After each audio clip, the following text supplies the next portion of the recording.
a little weird for a law firm to be raffling a gun to employees. They did a raffle somewhere or help them out for some charity, and the employee just bought it up, so it went to his employees. If you're not offended, fill it out, and if you win, you win. And usually you raffle a television. They were making a donation to end up with a gun. Yes. There's a guy online that does guns as a raffle. Yeah, Flagler deputies are doing a raffle for a gun, but they don't give you the gun. They give you a certificate, and you go to the gun shop and get it, and they're out. Oh, is it? You never get a gun. Yeah. All right, enough about guns. Nothing about anything. What happened? Tell us what's going on and why we're here. All right, well, we had a vote, and it was unanimous no. And to be honest with you, it's very, typically when I work through negotiations and we have no, it's always about wages, something like, not whatsoever.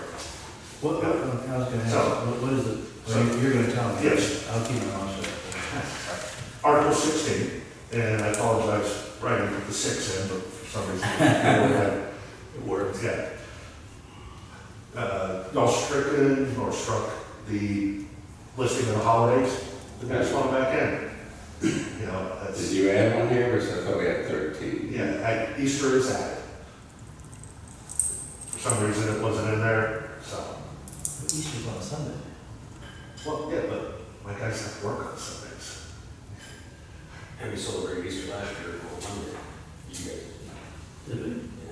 And if you look down, Well, if Easter's on a holiday, you're saying they gave an extra holiday? They did. The commission last year said Easter was a holiday. Yeah, The commission. yeah, I think I remember now, but it was not part of our official list, was it? Our official, there is no official list.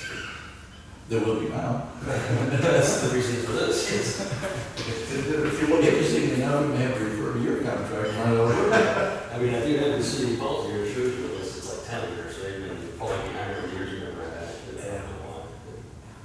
then if you look at 1.2, what was crossed out and what we put back in, says for those holidays, and notice my changes are in blue. For those holidays where the city officially closed for business and a holiday falls on an employee's off-duty day, he or she shall receive 8 hours holiday pay at his or her regular rate of pay. If you look at this in perspective of, Lee, your office, Yeah. if Monday's a holiday, and you get 8 hours off, Right. you got a benefit of 8 hours. Isn't that the way we do it now? Well, it is, but it was stricken in the proposal to us. All I did was put it back in. So basically, if an individual has a day off, it may be an oversight, but almost every agency has that. Oh, that's routine. Yeah, it is our regular practice that we already do.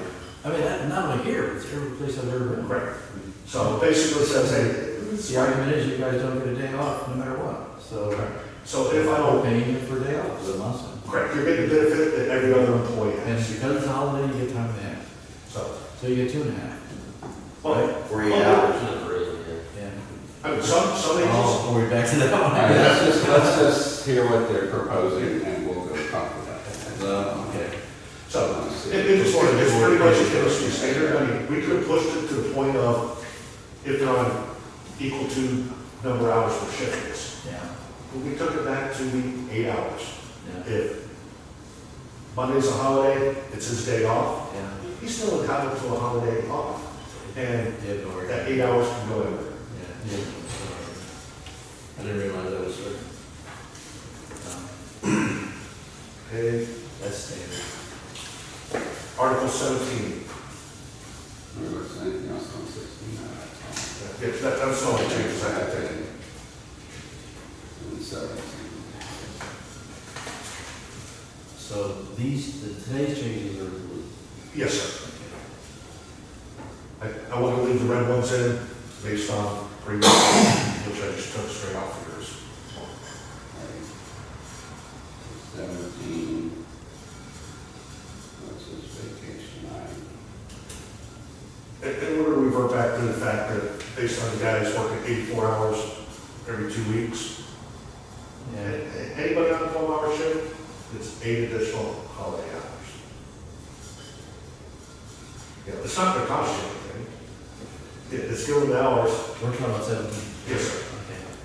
So employees who are on a 12-hour shift will receive 8 hours additional vacation in October of each year. Again, it's not economic unless you pay overtime to cover them, which the chief authorizes leave. You have 5 people, and understand you're hiring a 6th one, coming up in November. So it's not economic, but it makes them whole with your other employees. Yeah. And if your other employees take 2 weeks off, it's 80 hours. All right, this is the one also that we added the 8 hours of leave. If tied to the physical exam, right? We said to pass the physical exam, Actually, you said 4 hours, not 8 hours. right? Yeah. So we look at them as 2 separate entities. So you're talking about 16 hours? Eight Look at this as a whole on itself. Look at this standalone. We'll talk about the PAT in a minute. So make these guys whole. If any other, which you throw up in our face all the time, oh, the same benefits as anybody else. If you take 2 weeks off, it's 80 hours. If he takes 2 weeks off, it's 84 hours. Yeah, so we're just saying, make your officers whole.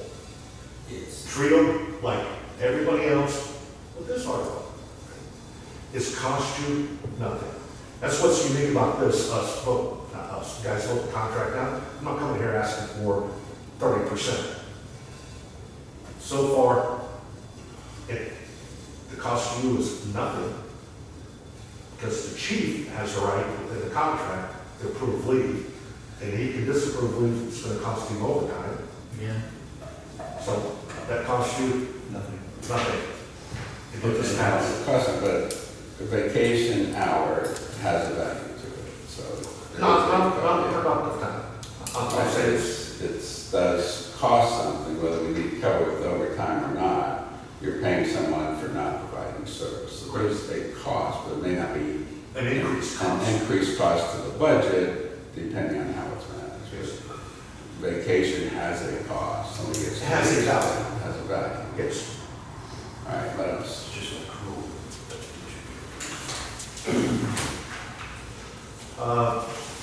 The retirement plan, actually, you're probably familiar with this language, because I took it straight from Mormons. It shows, ratify when I was talking to Lance. If you want to add to it, add to it. They just received a check for last year. I know the pension board is holding on to it, find out what goes on. That's why the date of October 1, 2022 is in there. They kick off the first year. And again, it's, What article is this? that's, One. no, it's not, no, that's, That's the, uh, type of your computer. yes. Had one on its mind here. Retirement plan, it should be 29.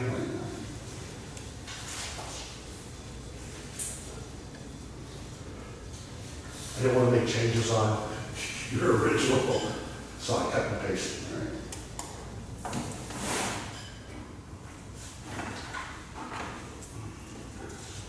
Well, how is it different from what you struck? Oh, Is it just more detailed? I guess mine's better than mine. Mark and Attorney Lambert thought that language was awesome. And so I put in there and I used the numbers that were similar to that you used in the contract that you just moved forward with Foreman. It's from 2012 pursuant to Florida state statutes, got the 16,000. I know in Ormond's, y'all rounded it either up or down, I think down.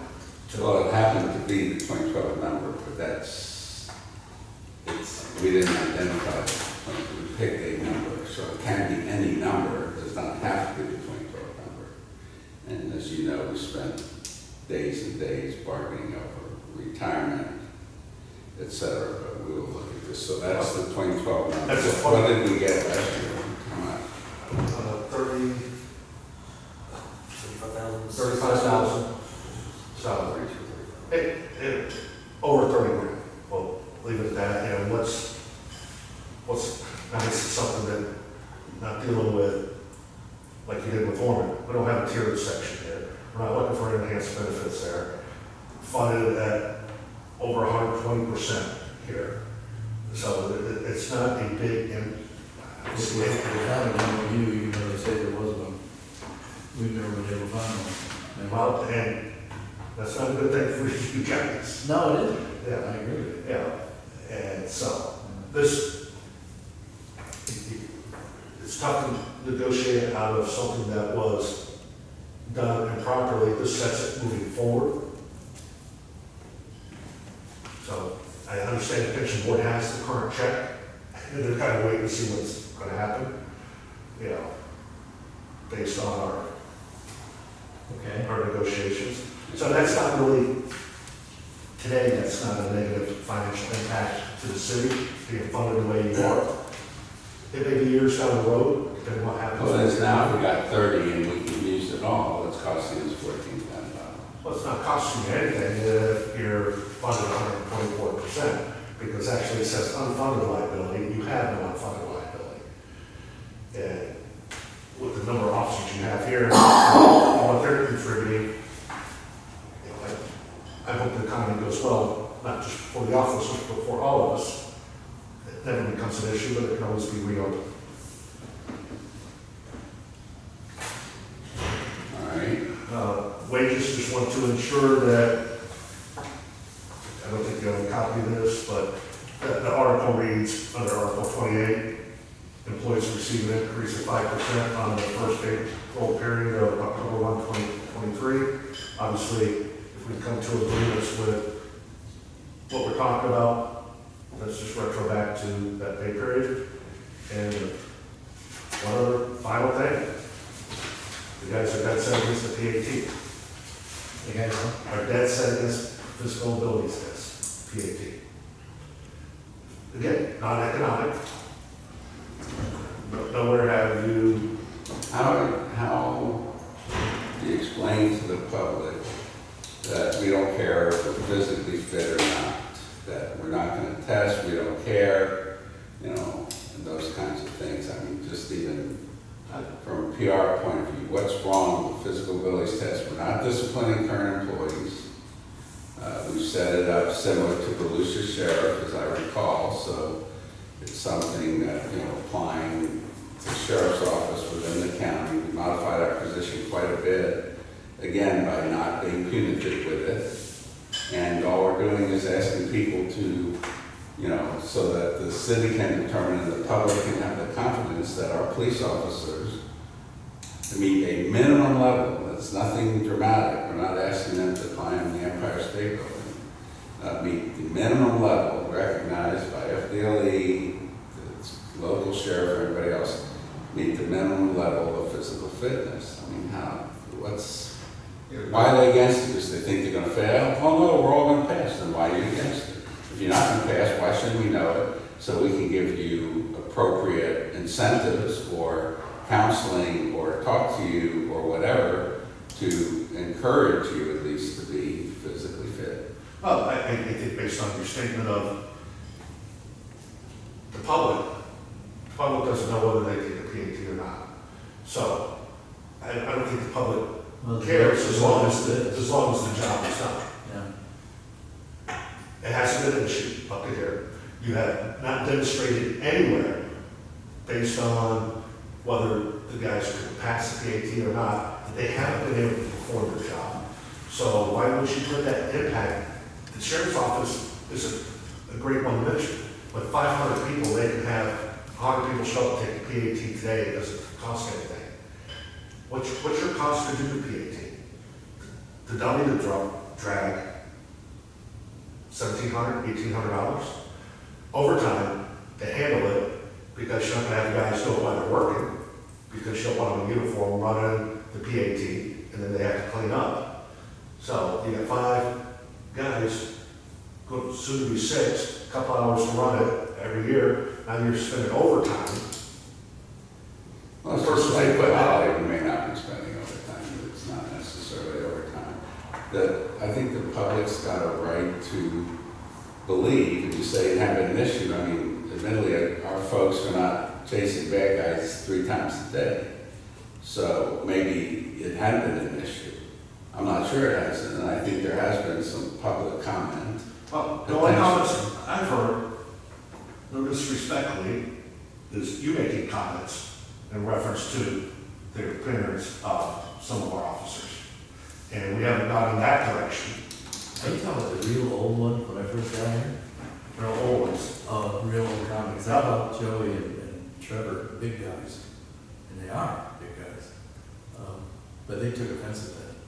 they did. Yeah. And That's Well, not, I'm gonna call Dane a little guy, so he even it out. everybody would take offense to that too, you know, today. And so that, I gotta tell you, that weighed into Good the Lord. PAT, that some of your comments, now the PAT, what's going on? I was hoping to have more recent comments, and if you do, I'd like to know what they were. This is definitely something we talked to the city commissioners about. And we're getting roundabout information because obviously I'm not going to talk to the commissioners while this is going on. And We're getting roundabout information that it's not a big deal to the commission. Again, I'm not just Of saying, course, our commissioner's changing, our commission's changing too, so yeah. yeah. puts us at a little, not disadvantage, but unknown as to our 2 new commissioners as to how they may look at it. I can tell you in the shade meetings, you know, our direction is this was, they saw value in it, value to the community and our members of the community to ensure that our folks are fit. And again, it's a minimum base level, and, you know, you never know when you're gonna need that ability. Like, you're right, every day, hopefully today nothing happens and nobody's running and nobody's jumping fences and everything else. I don't know how often that happens in this town, so. But definitely the direction we had, whether it's still good or not, is that it's worthwhile. And we did remove, I say, any discipline associated with it. And it's something that, you know, you say public doesn't talk about it or not, but it's something we can be proud of, that if anyone questions it or if there is ever an issue, we can say the city's taken appropriate precautions to ensure our folks are ready and able to protect you as needed. Well, So- I gotta tell you, under state law, the chief, if he feels somebody is unfit for duty, he's got his ramifications he can move forward. So I would think you would have confidence in the chief, that you could go to any board meeting in front of citizens and go, I am confident our guys can do the job, because our chief, if he thought someone was unfit for duty, but had them tested, they move forward. So, I mean, it goes both ways. You can instill confidence in the public, working through the administration that you have, or you can instill confidence with the public through a PAT. Which one do you want to alienate the officers with?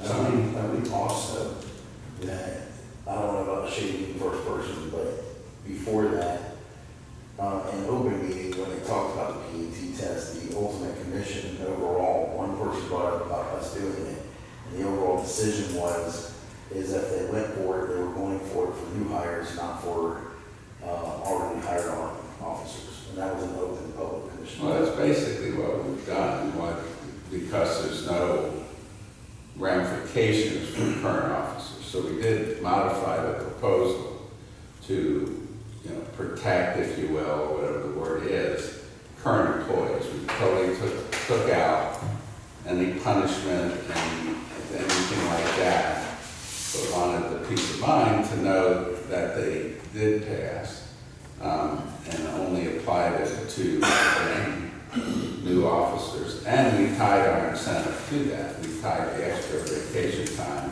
as a reward, which is an incentive to do it. But, When you're saying time, you're talking about 8 hours? yeah, I think then when our proposal that if you pass it, you get the 4, we offer 4 hours. Yeah, I think the difference between what the two y'all were just mentioning, what he got out of the commission meeting was, anybody hired before a certain date doesn't have to take it. And your proposal was, everybody hired before a certain date will still participate in it. And those hired after date X will, are subject to discipline. Those that were here already are grandfathered in for discipline. But what he got out of the meeting was, they don't have to take it if they were hired prior to date X. Well, we need to talk about all this, but let me just ask you this so we know what to talk about in our meeting, in our caucus. And that is, can I take from that we can include a PAT for new hires?